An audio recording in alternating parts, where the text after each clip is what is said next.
Hello.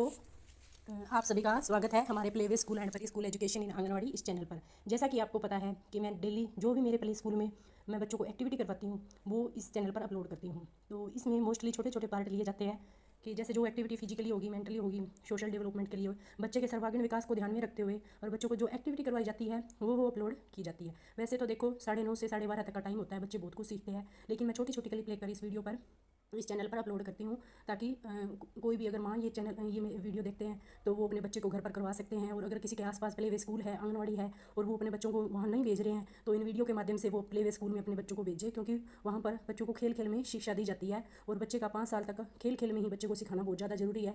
और ये सारी एक्टिविटी बच्चे के सर्वांगीण विकास की तरफ ध्यान रख कर की जाती है। तो इसमें क्या है कि जैसे कोई भी हम फिजिकली एक्टिविटी करवाते हैं ना, कि बच्चा खेल रहा है, वो एक्टिविटी कर रहा है, लेकिन बच्चे का माइंड भी एक्टिव है उस एक्टिविटी में, क्योंकि उसको एक साथ में 2 पार्ट जोड़ दिए जाते हैं हर एक्टिविटी के। तो आप देखना, जैसे कोई वीडियो उठा के देख लेना कि बच्चे की जो खेल खेल की एक्टिविटी है ना, उनमें एक तो बच्चे का सोशल डेवलपमेंट हो रहा है, बच्चा दूसरों के साथ अच्छी तरह से खेल रहा है, उसकी हिचकिचाहट दूर हो रही है और वो टीचर के साथ भी, जो भी प्ले स्कूल टीचर है, बिल्कुल बिना किसी संकोच के इतनी अच्छी तरह से वो एक्टिविटी कर रहा है। और साथ में बच्चा फिजिकली तो हो ही रहा है और साथ में एक ऐसा पार्ट होता है कि बच्चे को अपना माइंड भी एक्टिव रखना होता है। तो इन एक्टिविटीज़ के माध्यम से हम बच्चों के सर्वांगीण विकास का ध्यान रखते हैं, क्योंकि जैसा मैंने पहले भी बताया कि बच्चे का 90+ विकास, मानसिक विकास 5 वर्ष से पहले हो जाता है। तो इस 5 वर्ष के दौरान हमें बच्चों को कोई भी रट्टाफिकेशन नहीं करवानी, कि रट्टे से नहीं करवाना कुछ भी। जैसे बच्चे को परमानेंटली एक ही चीज़ लिख लिख के दो, वो लिखना सीख जाएगा। बच्चे को परमानेंटली जैसे रटा रटाया कुछ याद करवाओ डेली, वो बोलना सीख जाएगा। हम बच्चे का माइंड वहाँ तक सीमित न रखकर बच्चे का सर्वांगीण विकास करते हैं, बच्चे का माइंड डेवलपमेंट करने की कोशिश करते हैं, न कि बच्चे को रट्टे पर आधारित शिक्षा दे। इस तरह से इन एक्टिविटी के माध्यम से खेल खेल में शिक्षा दी जाती है और बच्चे को सिखाया जाता है। क्योंकि जैसे आपको पता है 5 साल के बाद बच्चे का सिलेबस शुरू हो जाता है। वो परी नर्सरी नहीं, जैसे अब एडमिशन तो होएगा 6 साल के बच्चे का पहली क्लास में। हाँ, पहले जो LKG UKG होता है उसका सिलेबस शुरू हो जाता है। तो उसके बाद जैसे आपको पता है एग्जाम भी होते हैं और बच्चे को रटा रटाया सिलेबस भी रटना पड़ेगा, करना होएगा, क्योंकि बच्चे को अपने मार्क्स की तरफ ध्यान रखना है भी, मेरी CGP अच्छी आई, मेरे नंबर अच्छे आए, पेपर भी होते हैं। तो इन दौरान क्या है कि वो बाद में बच्चा सीख जाएगा 5 साल के बाद। आप चाहे उसको कुछ भी सिखाना चाहो, बच्चा सब कुछ सीख जाएगा। आप चाहे उसको कितना ही रटवा लेना, वो रटना भी सीख जाएगा। लेकिन 5 साल तक बच्चे को रटने की बजाय उसके माइंड को डेवलपमेंट करना है, कि उसके माइंड की कितनी ग्रोथ बढ़ा सकते हो उतनी बढ़ाने की कोशिश करनी है हमें। तो आज तो मैंने थोड़ी एक्टिविटी ली है, इसलिए मैंने थोड़ा सा डिस्कस शुरू कर दिया था पहले। ये हमारा पर्पज़ क्या है ये एक्टिविटी करवाने का, और मेरा पर्पज़ क्या है इस चैनल पर दिखाने का। मैं बच्चों को, एक तो सबसे मेन मेरा टारगेट तो यही था जब मैंने ये चैनल शुरू किया था, कि मैं अपने बच्चों के साथ जो भी एक्टिविटी करवा रही हूँ, मेरे पास जो बच्चे आ रहे हैं, मैं उनकी यादें सेव रखना चाहती थी। और जैसे आपको पता है इतना डाटा हम फोन में सेव नहीं रख सकते, कहीं नहीं रख सकते, तो मैंने ये एक छोटा सा चैनल बनाया था। और उसके बाद में आप सबके सपोर्ट से ये चैनल अच्छा चल भी रहा है। और साथ में जैसे मेरे भी कुछ बड़े बच्चे हो गए, वो स्कूल में चले गए हैं, लेकिन कई बार उनकी वीडियो आगे आ जाती है, उनके आगे जब बच्चे फोन देख रहे होते हैं उनके आगे अपनी वीडियो आ जाती है, तो वो मेरे पास फोन भी करते हैं, मैम आज हमने आपको भी देखा था और मुझे भी देखा था फ़ोन में।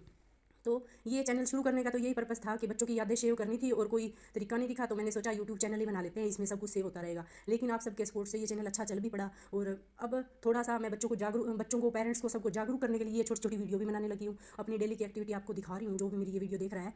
तो अब हम बताते हैं, नहीं फिर वीडियो लंबी हो जाएगी। थोड़ा सा मैं आपको बताती हूँ आज हमने क्या एक्टिविटी करी। आज हमने किया, देखो जैसे ये गेम है, इसमें क्या है, सर्कल बनाए हुए है और बच्चे के हाथ में बॉल दे दी। तो इसमें बच्चे को ये करना था कि साथ में तो बॉल पर कंट्रोल रखना था, साथ में सर्कल का ध्यान रखना था कि कहाँ पर पैर इकट्ठे रखने हैं, कहाँ पर जंप करते हुए खुले करने हैं। तो देखो इस एक्टिविटी के माध्यम से बच्चा एक तो सोच रहा है, एक दूसरे बच्चों के सामने कर रहा है, सोच रहा है जब तो उसका माइंड डेवलपमेंट हो रहा है, दूसरे बच्चों के सामने सबके सामने कर रहा है तो उसका सोशल डेवलपमेंट हो रहा है, एक बच्चा इंजॉय कर रहा है और एक बच्चा क्या कर रहा है, फिजिकल डेवलपमेंट हो रहा है। तो इस एक एक्टिविटी के माध्यम से बच्चे कितनी चीज़ें सीख रहे हैं। और एक बच्चों को छोटे छोटे गेम सब पता होने चाहिए, तो मतलब अपने शरीर का बैलेंस, यानी कि उसे पता है मुझे बॉल का भी ध्यान रखना है, बॉल भी हाथ से ना छूटे। और साथ में बच्चे को ये भी सोचना पड़ रहा है कि मुझे पैर कैसे रखने हैं, एक सर्कल में इकट्ठे रखने हैं और 2 में अलग अलग रखने हैं। तो इन एक्टिविटी के माध्यम से, जैसे मेरे थोड़े पुराने बच्चे हैं ना, ये तो अच्छी तरह से कर लेते हैं ये एक्टिविटी, क्योंकि हमारा सिलेबस रिवीजन होता रहता है, हफ्ते के बाद बारी आ ही जाती है लगभग, कोई ना कोई टॉपिक होता है उसकी। और जो नए स्टूडेंट आते हैं ना, आप देखो आपको ये लग रहा है अभी बहुत आसान एक्टिविटी है, तो ये गुड़िया अभी थोड़ा ही टाइम हुआ है, लेकिन इस गुड़िया को अभी तक जंप करना नहीं आ रहा, क्योंकि ये फिर पहले ये कूद भी नहीं सकती थी, लेकिन अब इतना है ये कूदने लगी, तो यानी कि ये सीखने की कोशिश कर रही है। और आप देखना ये 2 या 3 महीनों के बाद ये इन सर्कल का भी ध्यान रखना शुरू कर देगी, क्योंकि बच्चे धीरे धीरे सीख जाते हैं। ये बिल्कुल छोटा बच्चा है, ये भी देखो इसको इतना पता है भाई, इन गोलों के, इसने इतना सीखा है अभी तक भाई, इन गोलों के ऊपर ऊपर चलना है, इतना तो ध्यान नहीं है कि चलना कैसे है, लेकिन फिर भी सीखने की कोशिश कर रहे हैं। तो इन एक्टिविटी के माध्यम से शुरू में जब बच्चा हमारे पास आता है ना, तो बच्चे को नॉर्मल सीधी लाइन पे भी चलना नहीं आता, सर्कल पे भी कूदना नहीं आता। तो हम ये एक्टिविटी डेली करवाते हैं, और आपको पता होगा कि छोटे बच्चों को हैंडल करना बहुत मुश्किल है।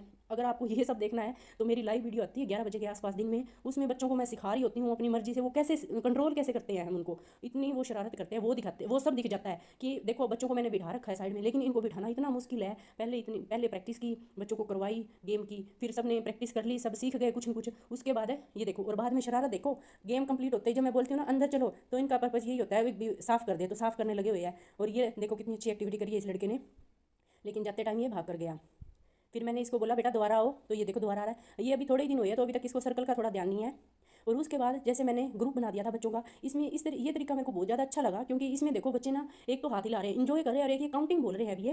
तो इन्होंने 20 तक काउंटिंग बोली, जिनको जो जैसे अकेले बच्चे को कहे ना भाई बच्चा काउंटिंग बोलो, तो वो बोलता नहीं है। लेकिन इस तरीके से मुझे बहुत ज़्यादा अच्छी लगी कि इस तरीके से ना बच्चे बहुत जल्दी कैच कर रहे हैं दूसरे जिन बच्चों को आ रही है उनको देखकर। और इस तरीके से जैसे एक बच्चा है जिसको पोइम नहीं आ रही, 2 बच्चे हैं उनको पोइम आ रही है, तो मैं इस तरह से पोइम भी करवा देती हूँ। तो ये तरीका मुझे बहुत अच्छा लगा बच्चों को सिखाने का।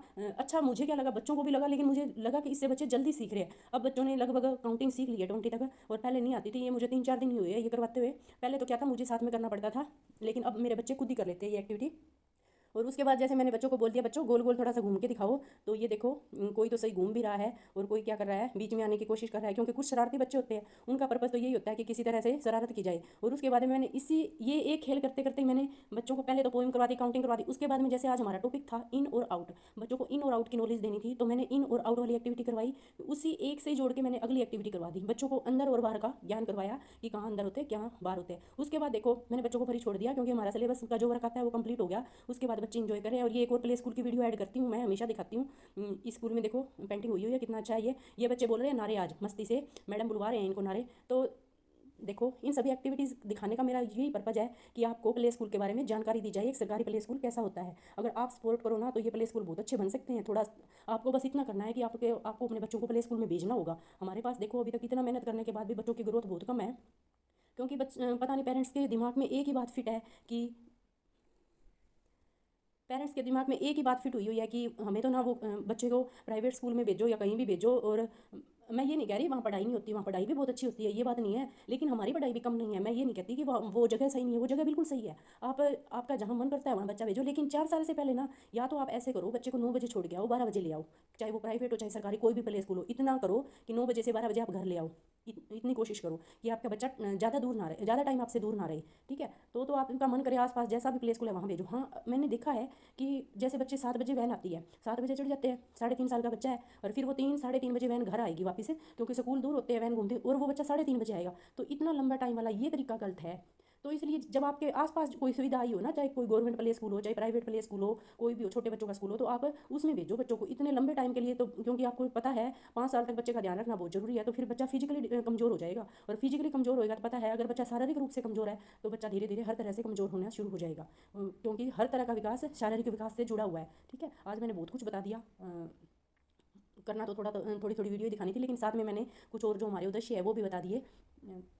सभी का बस आज इतना ही बताऊंगी मैं। सभी का धन्यवाद देखने के लिए ये वीडियो। और अगर आपके आसपास कोई छोटे बच्चे हैं, उनके पेरेंट्स के आप कॉन्टैक्ट में हो उनके, तो उनके पास ये वीडियो शेयर करना, लाइक करना, सब्सक्राइब करना। Thank you.